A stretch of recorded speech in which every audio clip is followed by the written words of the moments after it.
Anything else anyone want to ask about? Sir, can you describe the moment you found out? Where were you? How were you informed? What, from your perspective, went down from where you were and then where you were taken? Who gave you the news and what happened right after that? Were you surprised? I was shocked at the blatant violation of one of the most fundamental principles of our democracy, that the people, the voters, get to elect elected officials. I've been elected twice to serve as state attorney, and I've served as state attorney and I've done it well. Crime is down. We're protecting people's rights. We have fought so hard for public safety and fairness and justice. If the governor thinks he can do a better job, then he should run for state attorney, not president. Sir, can you describe where you were and what happened and how you got the news and what happened after that? I was doing the work that I was elected to do as state attorney. I was focused on delivering justice to Linda and her family that they've been waiting 39 years to get. I was making sure that everything went as it was supposed to today with charging these cases, and I was overseeing an office of 300 people that keep 1.5 million people safe in Hillsborough County. So while the governor wants to do his sideshow with his cronies, I'm the one who's upholding the law and keeping the community safe. Are you planning on challenging this suspension, and where do you go from here? I haven't even looked at the order yet because I woke up to do my job today, and that's exactly what I did. Now, I've heard it contains a lot of conjecture and lies, and just based on the governor's track record with unconstitutional orders, I have a feeling that this is going to be just as unconstitutional as the 15-week ban abortion, the anti-protest law, and a dozen other things that the governor signed. What kind of precedent do you think this potentially sets? The governor is trying to overthrow the results of a fair and free election. 2 of them, actually. And people need to understand, this isn't the governor trying to suspend one elected official. This is the governor trying to overthrow democracy here in Hillsborough County. What's your response to the governor saying that you're putting yourself above the law, essentially, by signing those letters saying that you wouldn't prosecute abortion cases or enforce bans on pre-assignment surgeries for youths? So again, I didn't see the governor's press conference, the circus, whatever he put out there.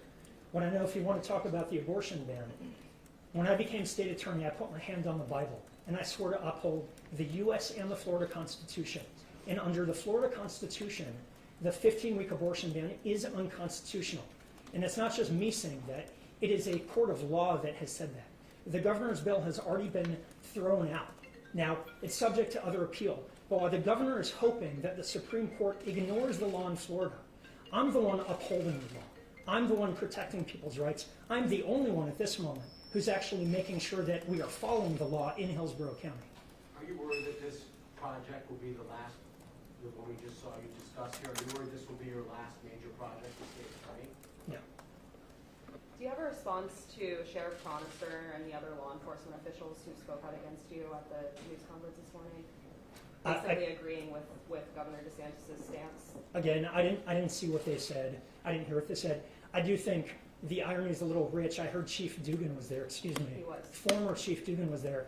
The man who opposed his own detectives looking into this cold case. The man who tried to obstruct this investigation to deliver the justice that these families deserve. He's talking about who's following the law. That's some rich irony. Have you had any abortion cases brought to you, gender reassignment surgeries, anything like that? Any cases involved with what the governor talked about?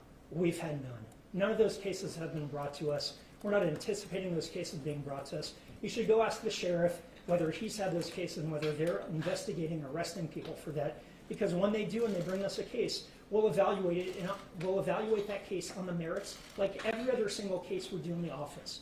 But at this point, again, from what I've heard, the governor's order is just based on pure conjecture and lies about what he thinks I'm going to do with cases that haven't even come before me yet. Do you think he's trying to make an example, kind of a chilling action here? I think the governor's trying to make a good impression on the Iowa caucus voters for 2024. Can you say more about Chief Dugan? I thought the Linda Lancer was a Hillsborough Sheriff's Office case. So The Barbara Graham's investigation is Tampa Police Department. Okay. The end of the order talks about you packing up your things. Have you done that?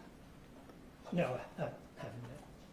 Are there plans to do that? You're obviously still here holding this press conference, people just questioning, you know, do you plan to step down or have someone take over for you?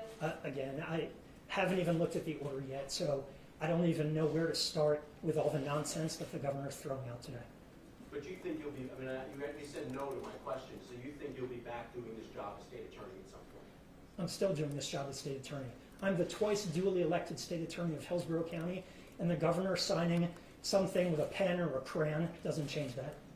You're still doing the job as state attorney. What do you mean by that? Are you going to be, I mean, do you have power to still decide on prosecutions? I'm still the duly elected state attorney of Hillsborough County. Next question. All right, thank you very much, everyone.